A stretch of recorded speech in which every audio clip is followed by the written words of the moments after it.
That's right, boys, get these shipments moving. We got 12 more Redditors that need boxes. Oh, something so small but such big profits. This bad boy's gonna make us millions. Oh jeez, it's Games Workshop, boys. Get these boxes out of here. I'll hold them off. Hi everyone, my name is Discourse, and today we're going to talk about whether recasting miniatures should be acceptable. So recently, a Reddit and Discord community that shared STL files for the use in 3D printing recasted Games Workshop models was shut down. Now, there are conflicting reports as to whether or not they were shut down due to angry users of the community that were sort of locked out of getting access to the files because there was a minimum community engagement requirement to get access to those files, or whether or not Games Workshop were behind the shutdown. Now, at the time of recording, that's still not clear, so I don't really feel there's any point in speculating one way or another, because even if they weren't involved in shutting it down, I don't think it's out of their interests. If they had have known about it and could have shut it down painlessly without any community backlash, I'm sure they would have. And indeed, they have gone after recasters in the past who were selling their models commercially, especially those based out of China. So we know that they would have shut it down more than likely if they had had the opportunity to do so. And this makes sense for Games Workshop because they are fiercely protective of their IP. They believe that it's their most valuable commodity. And the act of recasting infringes upon that,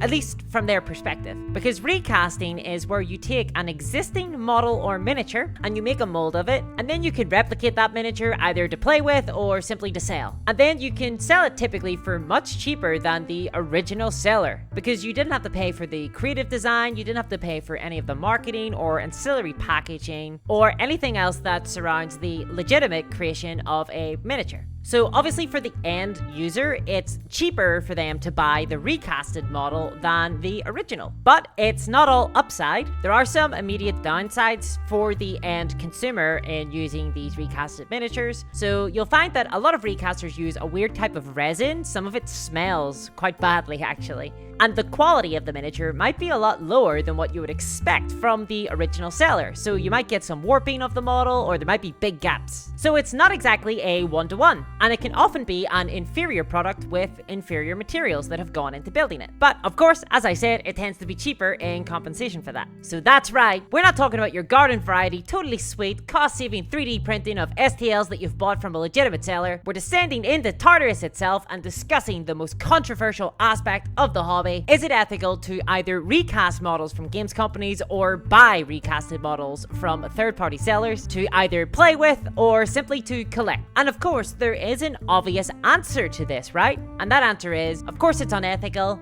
you dum-dum, because it's illegal. And well, I'm not satisfied by that answer. For one, I don't really like to base my own personal ethics on what is and is not illegal. Legality and morality are two separate spheres. I prefer to interrogate my underlying assumptions about what is right and wrong and question how I've arrived at the conclusions I have done and why. And one of my issues with the law is that it's indeterminate and changes all the time. Things that were once illegal are now legal, and things that are legal now were once illegal. So that means it's not fixed. And it's not universal either. For example, the laws in the United States are different from those in the UK. So if it's legal for me to shoot a Welshman with a crossbow from a clock tower at 4 a.m. in England, and I of course do so, and then I do the exact same thing in Iowa, I don't think that any time I do this is any more ethical than the other, regardless of whether or not it is legal or not. I think it's wrong to shoot the Welsh with crossbows. I wouldn't advocate that you shoot the Welsh with crossbows, no matter what. Maybe there's a situation or two. And in terms of recasting, the law isn't really settled here anyway. It's really hard to find a consensus on this topic. So I'm not even sure if it is illegal yet. It probably breaks copyright law in a lot of countries, but it probably doesn't in a fair few other countries. And recasters might be able to rely on the doctrine of fair use. This area is complicated, and it has a lot going on. I'm not a copyright lawyer, so I can't really make that judgment, and I don't think that very many copyright lawyers could, because it would have to be argued in court. But we know that the fair use doctrine gives a couple of guidelines as to when you can rely on it. And this would have to be argued over in a courtroom, and the impact of the use would be assessed. So I don't find the law a helpful tool in this situation. It's not a surety. And I've had to look elsewhere to try and figure out an answer to this question. Is it ethical to use or buy recasted models? and the information is really hard to come by. There is a lot of focus on the legality of the situation, but not a lot of discussion as to whether or not it's right or wrong. But there is one big response that I see a lot of, and it's a word of warning as well. And it goes like this: if you buy enough recasts, then that will harm the industry. And then there will be no more originals for people to buy, and that will destroy the entire miniature wargaming market. And I have a lot of sympathy for this position, especially when it concerns smaller miniature game companies. And this is predicated on the assumption that companies will receive less revenue if you purchase recasted models or use recasted models in your games. But when I tried to look into this deeper, to try and figure out whether or not this assumption holds true, I found that independent advice is really hard to come by. Most of the voices speaking on this issue are industry ones, and they might be a little biased. So obviously recasting itself is unique to the miniature wargaming hobby, but the idea of knockoffs being sold in the marketplace is not. Every industry deals with knockoffs. So when we look at other industries, what we find is surprising. For example, if we review the academic literature on piracy, very exciting content, I'm sure, and I think that piracy is probably a comparable activity to recasting. Though there's obviously big differences, and obviously piracy is way more adopted than the purchasing of recasted models. But I think it's a good space to get an idea for whether or not this type of issue has affected other industries negatively. And the answer from all of that academic literature is that, well, this isn't really settled either. For example, one study found that when Mega Upload, which is a large platform hosting pirated content, when that was taken down, only the largest movies at the box office benefited and the rest were affected negatively. So smaller companies benefited from Mega Upload's existence. Another study found that piracy online explicitly helps smaller movies because it acts as a form of advertisement, and that movies had approximately 3% of an increase in profit at the box office when pirated. And then finally, the largest study on piracy that I have seen was conducted by the EU, and this concerned the piracy of music, video games, and movies. And in this study, they found, and I'm quoting here, that there was no robust statistical evidence of displacement of sales by online piracy. And in the case of video games especially, they found that sales were actually helped by piracy, as players were more likely to buy them. So wow, right? What do we make of this? Well, I think that if we look at recasting in that context, it might be fair to say that recasting actually helps companies. So where does that leave us? Well, if we think that the law is a poor guide in this instance, and that revenues aren't hurt by recasting, what do we rely on? And why is the industry so dead set against it? Well, the big issue here is that the underlying assumption from the industry is that if you purchase a recasted model, they have lost revenue because you would have bought a miniature from them. But would you? I'm not sure if that's true, and that seems to be supported by the research into piracy. For a very easy anecdotal example, if we look at a program like Tabletop Simulator, this is a program that simulates a tabletop, and it lets you play board games and miniature games for free on its platform. And often these board games and miniatures are provided without the copyright holder's permission. And I play a lot of miniature games on this platform. And one of the things that I have noticed is that when I actually enjoy a game on this platform, I tend to go out and spend a lot of money on the underlying game. And the end result is that I've spent a lot more money on companies that I might not have spent money on before. But part of the reason for that is that Tabletop Simulator is a digital medium. It is ephemeral and lacks the tactile joy that makes up miniature wargaming. The physicality of miniatures really matters. So recasting is quite a bit different then, right?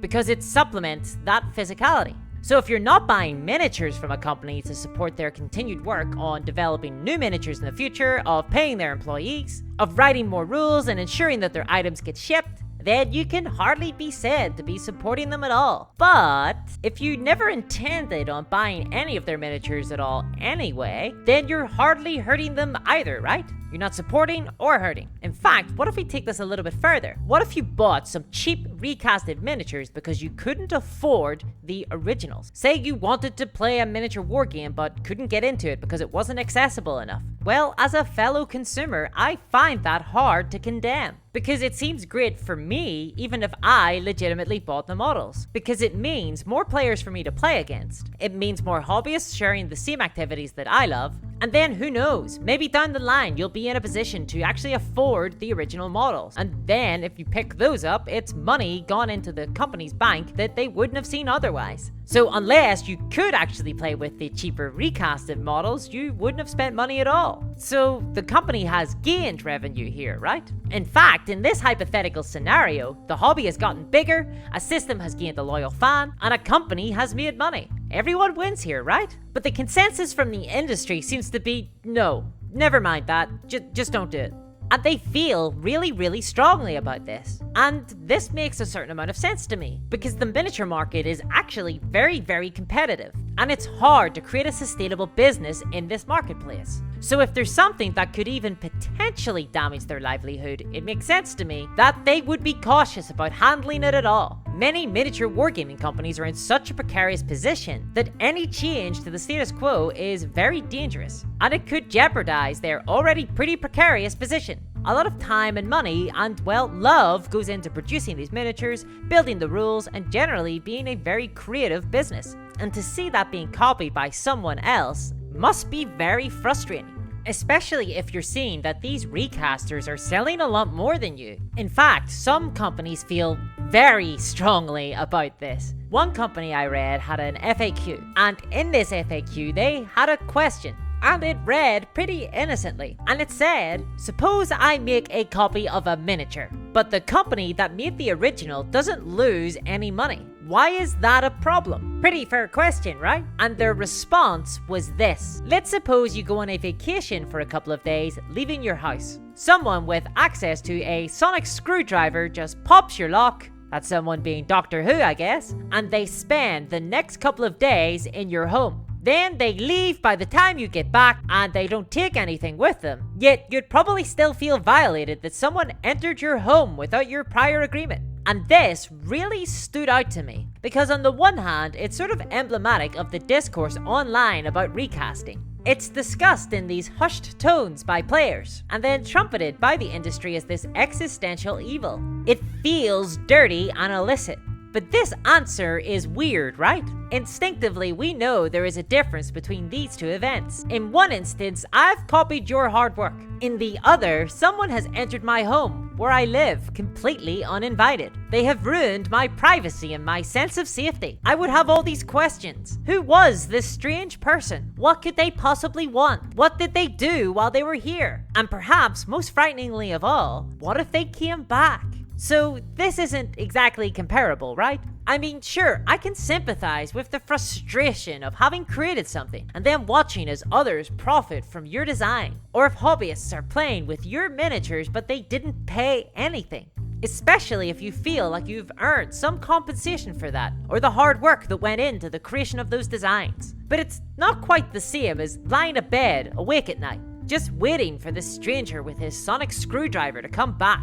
And this time, what if you're in the house when he arrives? That's a nightmare. And the fact that the industry are so uncomfortable with recasting makes me feel uncomfortable about recasting. I'm reluctant to proclaim that recasting should be more acceptable in miniature wargaming. But why? And well, for one, I'm not 100% sure that it won't impact revenue negatively. And I'm concerned for some businesses, especially the small ones, because they are in a very precarious position. It's not easy to make money in the miniature wargaming space, especially if you behave ethically. And sometimes it can look like recasters are making a lot of sales, with very few overheads, while legitimate sellers just can't move their product. And if you were a legitimate seller, what else could you think but there's demand for my product and yet I'm not making any money at all? But then I think about all the ways that I deny revenue to companies already. I build my own terrain sometimes. Very poorly, I'm not Zorpazorp.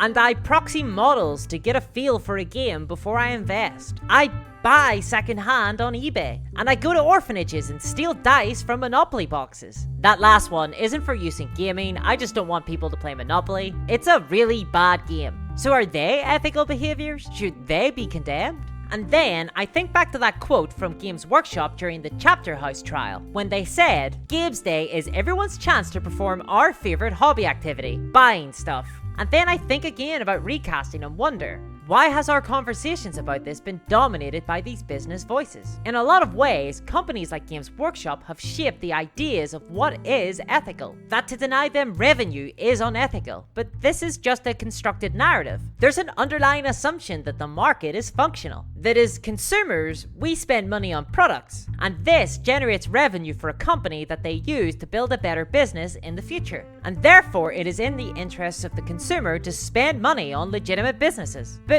what if that's not true? What if our continual spending didn't contribute to anything beyond shareholder dividends? As consumers, if that relationship is broken, we should be able to alter our own habits, right?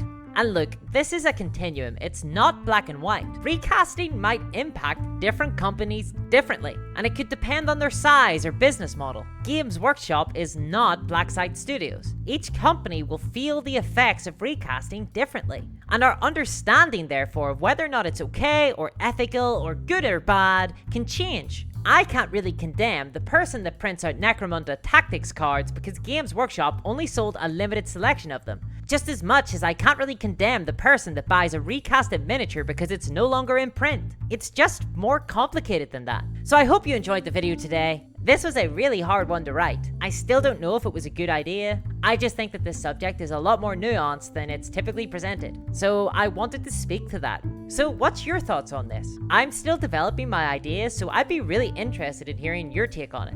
And if you'd like to support the channel, please feel free to donate at ko-fi.com/discourse. The link is in the description of the video below. You're helping me to begin investing in the channel. So a big thanks to Harry Conway and Miltiades Papadopoulos for donating to the channel. It was really appreciated. And if you enjoyed this content, please feel free to give the video a thumbs up. And subscribe to the channel if you'd like to see more videos like this in future. And I'll catch you next time. Bye-bye!